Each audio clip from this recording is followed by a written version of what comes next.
εμφανίζουν, αντιλαμβάνομαι πολύ καλά ότι κάποιες από τις αναφορές του μπορεί να επικράνουν συμπατριώτες. Όμως είναι γνωστό από παλιά ότι ενός κανένα που φαίνεται οι ίδιοι έρχονται. Προχωρώντας, αναφέρω ότι θα αστυνομεί την παρουσία του ο καθηγητής κ. Νίκος Βλάχος και είναι επίσης παρόν ο συμπατριώτης μας Στέλιος Βαλέτας, ο οποίος νομίζω θα μιλήσει σήμερα στην σημερινή ημέρα.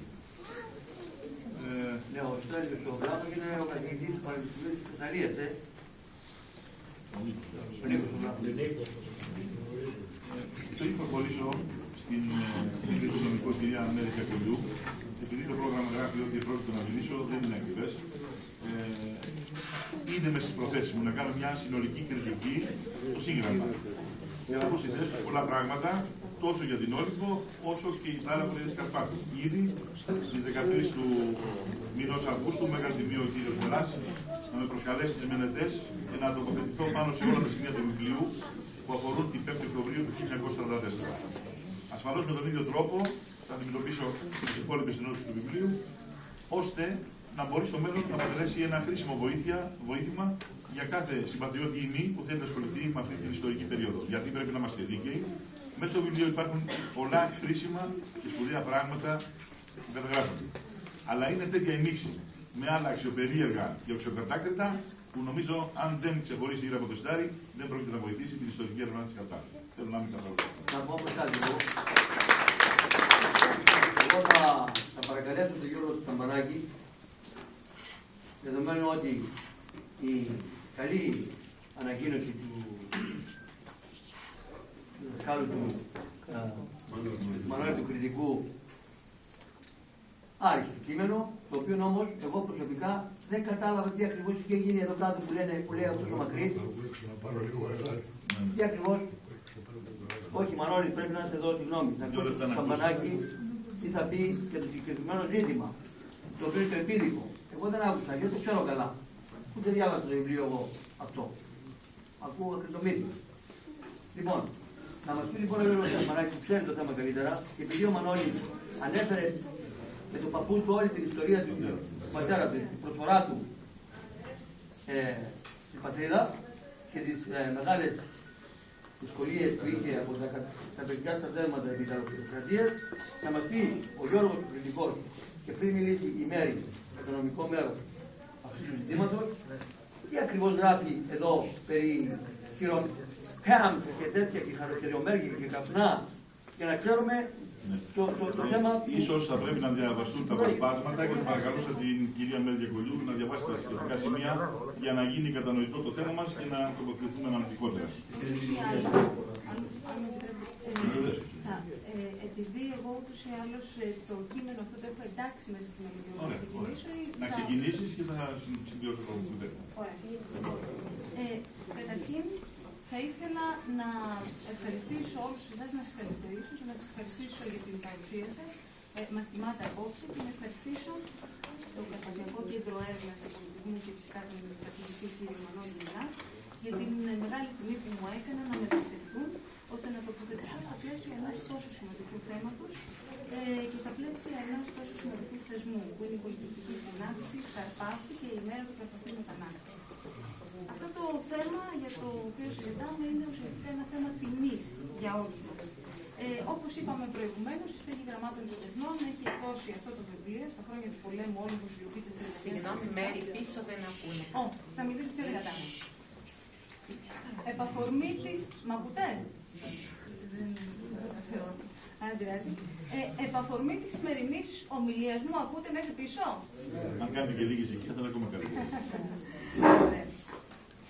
Προμηθεύτηκα το βιβλίο αυτό από τον φίλο και συνάδελφο κύριο Μινά Τσέρκη και το διάβασα πάρα πολύ προσεκτικά. Ουσιαστικά, για εκείνους οι οποίοι δεν έχουν υπόψη τους στο περιεχόμενο του βιβλίου, θα μιλήσω λίγο για τη δομή του. Πρόκειται για αφηγήσεις κυρίως Ολυμπιτών, οι οποίοι ιστορούν τις εμπειρίες τους κατά τα χρόνια της Ιταλικής και Γερμανικής κατοχής στην Κάρπαθο, αναφορικά με το πώς επιβίωναν καθημερινά ή πώς αντιστέκονταν στους κατακτητές. Οι διηγήσεις αυτές είναι χωρισμένες σε θεματικές ενότητες. Κάθε μία θεματική ενότητα προλογίζεται από το συγγραφέα, ο οποίος αναφέρει το ιστορικό υπόβαθρο του συγκεκριμένου θέματος για το οποίο ακολουθούν αφηγήσεις αμέσως μετά.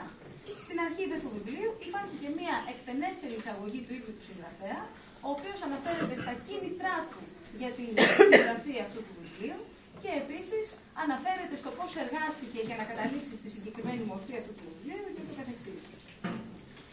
Όμως, ενώ είναι αξιέπαινη κάθε προσπάθεια διαφύλαξης της παράδοσης και της ιστορικής μνήμης, στο εν λόγω βιβλίο, δυστυχώς, ο συγγραφέας παραθέτει κάποιες αφηγήσεις οι οποίες θίγουν βαρύτατα τους ποίτες στο σύνολό τους, γιατί τους χαρακτηρίζουν ως ληστές, ενώ υπάρχουν και κάποιες άλλες αφηγήσεις οι οποίες υποτιμούν βάναυσα τη συμβολή των μενετιακών στην απελευθέρωση της Καρπάθου. Όπως δεν θα αναφερθώ περισσότερο στο ζήτημα του συμπατριώτη μας εκκληπώντος κριτικού, γιατί ήδη ο Γιώργος Μανώλης μας έκανε εκτενείς αναφορές. Συγκεκριμένα λοιπόν, επειδή όπως κατανοώ όλοι θα θέλαμε να γνωρίζουμε από πρώτο χέρι για τι πράγμα διαμαρτυρόμαστε, θα προσπαθήσω με δυνατή φωνή και όσο μπορώ πιο σταματικά να διαβάσω τα επίμαχα σημεία προκειμένου να ενημερωθούμε όλοι από πρώτο χέρι. Αφηγείται ο Νικολής μη Καστελοριζιός. Στο πιαούλι να πούνε πριν από το ΣΚΟΑ, έκατσα να φάω κάτι. Ύστερα εσκέφτομαι τους ποίτες. Λέω, πώς θα περάσω μέσα από το ΣΚΟΑ το τσουάλι των καπνών που θα μου το πάρουν αυτοί. Σύμπτωση, εκείνη την ημέρα είχε πολύ σύννεφο, κουκουλωμένο όλο το βουνό του ΣΚΟΑΤΟ από τους Μήλους μέχρι πέρα. Λέω, θα περάσω πάνω από το χωριό, δεν θα με δουν. Και ξεγελάστηκα από το σύννεφο και πέρασα με θέα προς την ανατολική πλευρά. Και όταν βρίσκω μου γραμμή πάνω από το νεκροταφείο, τραβιέται το σύννεφο και απόμεινε εκτεθειμένο. Και να τύχει να είναι καμιά δεκαριά ποίτες να κάνουν κάτι σκαλιά στο νεκροταφείο με επιστάτη τον Παπαγιάννη των δικών τους. Με βλέπουν αυτοί, τρέχουν να πάνω 2-3 και με φτάνουν. Εγώ με το ουμάρι δεν μπορούσα να τρέξω. Τι να κάνω, εκούμπησα πίσω έτσι όπως ήμουν με το ουμάρι και τους περίμενα. Αυτοί ήρθουτο με σκοπό να με ληστέψουν. Και εγώ είχα δυναμίτες, είχα καψούλια, αλλά δεν είχα φυτίλι που θα τους έριχνα. Με πιάνουν και με παίρνουν κάτω στους άλλους. Επασπατέψασι το τσουάλι, όπως το κρατούσα, καταλάβαν ότι είχα μέσα καπνό. Δεν πήραν όμως χαπάρι ότι είχα δυναμίτες. Στο μεταξύ ήρθαν κι άλλοι και ο παπάς. Δεν εγνώριζα κανένα, δεν είχα πάρει δώσει με το ΣΚΟΑ. Καταλάβαινα όμως ότι είχα να κάνω με ληστές. Οι σποίτες συζητούσαν εκεί μεταξύ τους τι να με κάνουν. Μερικοί ελέγχαν να με παραδώσουν στους καραμπινιέρους στο μισοχώρι. Εγώ εκράτησα δυναμίτες και καψούλια. Ευτυχώς ο παπάς και 2-3 άλλοι είχαν αντίθεση γνώμη. Τι θα καταλάβουμε που θα παραδώσουμε τον άνθρωπο?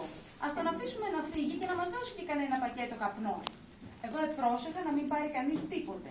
Αν έκανα πως εφοβούμουν και τους έδινα καπνό, δεν επρόκειτο να μ' αφήσουν τίποτε. Λέω, να πάμε στο μισοχώρι στους καραμπινιέρους, δεν είναι δικός μου ο καπνός και θα βρείτε τον πελάτη σας αν τον πειράξετε. Έκανα τη σκέψη, αν τελικά με παίρναν και το μισοχώρι, να τους δώσω κακιά στην αρχή και να βρω ευκαιρία να παρατήσω το τσουάλι για να γίνω αητός. Ευτυχώς κανένας από τους ποίτες δεν με γνώριζε. Τελικά επικράτησε η άποψη του παπά και συμφωνήσαμε να με αφήσουν να φύγω και να δώσω σε καθέναν ένα πακέτο καπνό και τσιγαρόχαρτα. Ο παπάς μάλιστα έγραψε και τα ονόματά του σε ένα χαρτί για να με πληρώσουν, λέει. Ακόμη να πληρώσουν. Και όταν ήρθα, ήρθε ο παπάς λίγο παραπέρα. Δώσε μου ακόμη ένα πακέτο, μου λέει, εγώ σε γλίτωσα. Τι να κάνω, του το έδωσα. Ήρθε από εκεί και ήρθα στην Όλυμπο. Αυτή είναι η μία αφήγηση.